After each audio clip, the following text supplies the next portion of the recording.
Bonjour, bonjour les Togolais. Je m'appelle Romarickson. Aujourd'hui, le 31 janvier 2021, à 22 jours de la commémoration de la victoire électorale du peuple togolais sur le régime FPT-Uni, j'aimerais éclairer quelque chose à mes concitoyens. Quelles sont les différentes positions des uns et des autres avant la présidentielle du 22 février 2020? Nous avons 4 grandes positions. Première position, pas de quatrième mandat, pas d'élection. Ou bien, pas d'élection avec fort. Deuxième position, pour aller à l'élection, choisissons un candidat unique. À cette position, une autre est opposée. Celle-ci dit, choisissons un candidat unique seulement après le premier tour pour aller au deuxième tour. Troisième position, il faut faire des manifestations pour obtenir de meilleures conditions avant la présidentielle.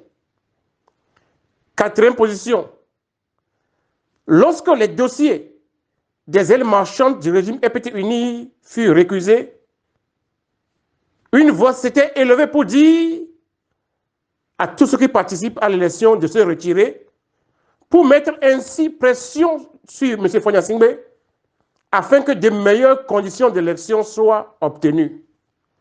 Voilà les 4 grandes positions qui existaient avant le scrutin du 22 février 2020. J'aimerais préciser que toutes ces positions ne sont que des différences en approche. En psychologie, en sociologie, en sciences politiques, il y a toujours des différences en approche, bien que ces gens aient étudié les mêmes choses. Mais ils voient les choses de manière différente.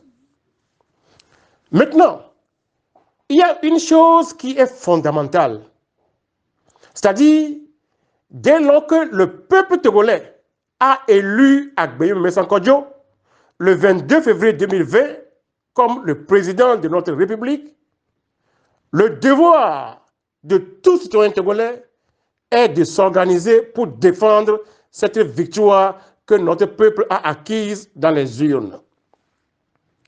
Maintenant, voici la lumière. Si nous n'arrivons pas à arracher le pouvoir cette fois-ci, après, nous parlerons des mêmes différences qui existaient avant l'élection de 2020. C'est-à-dire, pas de 5e mandat, pas d'élection. Pas d'élection avec fort. Manifestation pour obtenir de meilleures conditions d'élection. Choisissons un candidat unique pour le premier tour. Non, choisissons un candidat unique pour le deuxième tour. Ceci montre que en 2025, en 2030, en 2035, en 2040, en 2050, et ainsi de suite, nous retournerions toujours dans la case de départ. Est-ce que c'est ce que nous voulons pour notre pays, le Togo? Mes chers compatriotes, nous ne tournerons pas la page de la présidentielle du 22 février 2020. Nous sommes dans l'obligation vis-à-vis de nos aïeux, de nos enfants, de leurs descendants, de nous lever pour défendre la victoire que notre peuple a acquise dans les urnes le 22 février 2020, faisant ainsi tomber une fois pour toujours le régime FPT-Uni. Voilà. Miata Togoto, Egbe, Eleni, Kosida, et pays abe otichuchumo, nkeke blaton, voire kagbe. Indibe magwaso, et nous verrons donc mener Miata Togoto, et nous avons les ninko. Kemba hoe ola yako, le peke trongbe, va y a mer. Et nous pouvons, à pas grand amener, et non Togo. À pas si tu peux le blâmer là, et 4e mandat, ma bana ine foro. Alors, ne faut pas yakoa, ni mimro yako. Ni mira yakoa, fomro yako. Ini, et nous pouvons tu bon. Et nous pouvons faire le blâmer là.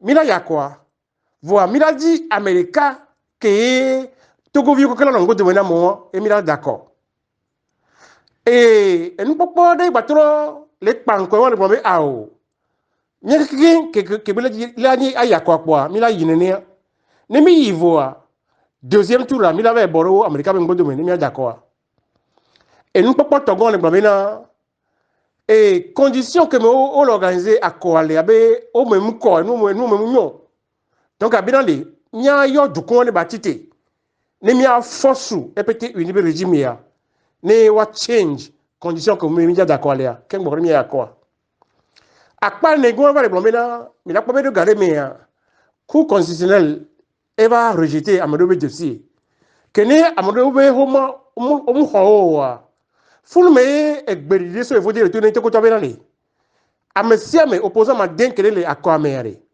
on est tourné faut yasimbe bon mais ne mu changer condition o et nous comme yoro akwa le nous tro jaodo yung ba ya kwa kolo ne oke wenene et là que zino faut yasimbe bon mais na ba changer condition d'organisation donc nous peut pas mener kele na niva ya wa on ndibe to ko jabu ko wanya benande les et nous les caméras de ko poerwa et tu la vous pouvez ne au plan nous connaissons psychologie allo politique allo sociologie allo en bobo de la niba no bo pele poa o lo ko be va na gade o mere ke ya en de kala na file ke ya america go me nu ko mo ho la so ya aya mo yo la to america go me o anyiba yo la to america go me du si yo la to america go me mi yo la to donc en nous popo ha me wa o na ni akpoi fiki ade en de kale ele ni pedo jinu e yibereko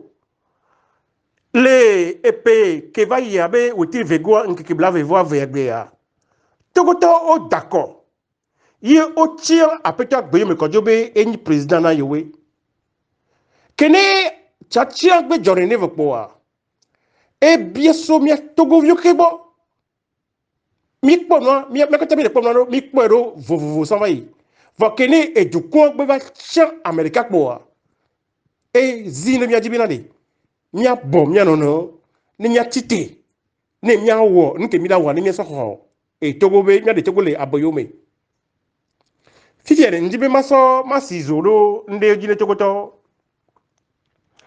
enu ke nyima gula nyime na amado mo na akoko dava ya e operika vo be na tachipo nyawo ndibe e me ba kono Togo to be na ni mi tachipo e jike mi du le epeke va yabe wetive nke brave va gbe mi tatia e pe ma toni pour que bana mi la banondo enu ameke 2025 mi la bado meke 30 35 40 kaka va do gbe gba nyigba la tron mi na d'accord gasia game le be jova yi won ne ko be na njewo fifi ya de nkera ronjo sans pas de quatrième mandat, pas de quatrième mandat, Fifi est gbajo qui a la bombé bomena, pas de cinquième mandat, pas d'élection. On la bombé, oh, mi va d'accord de fois yasimbo. Alors, on la bombé bombé, ok, mina li miatite, ni miazon, ni mi ho, condition, ni le va comme ho mi ya quoi. Amelo la bombé na, mi a chan candidat reka, amelo la be ao, ni mi accordagbe, je vais go envoyer deuxième tour voir, ken wa hoé candidat reka chan le vere. Et gomme to benare. Et nous que les jolé, mi a dit 2020. Nemi blombe na mia trongo de mando mia tu agbo ni mi tuya e pe ma tongo do mi na ba agbo ke ama tongo do mi na ba hinke pe na agbo de ka ani ba pele ba chon ye wo e mundibe Togo vi wanya benande akoko da le epeke va yabe witi vegongbe nke brave voir ve bea mi ma trongo de mando gbere o nkejo miabe dukon e tan apeta gboyome agbeyome nyo munyo dukwa ye chen mi va te gbon mi le di démocratie vo mi anto mi mani démocrato ne oni démocrata ne mi akoda mele mi yakọ ya me adudia o la kafwa me agbon me no vi oluji donc a Togo dukon e ye tan agbeyome kojo donc ale nya keke Togo viwade mi rawo bobo mi abom mi aroko ni mi atite Nemia pas kudo EPT uni be régime ya le Togo bani manji e wane eni fin miru de miata boyo ko be hunde yo so ho abrade namia o so ho o so de Togo te la boyo me va le vo simea eni fin miru de mia we vio eni fin miru de mia be vio lo Togo to enya wululi enya doyade ekpa minane mia bo ne mia de mia be dula boyo me akoko dale e peke va yabe nkeke we ve o tri ve go nkeke bla ve vo ve agbe ya ye ba gboa mi matio mi ratite azon re won di ade mi be dula boyo me ro egbe njani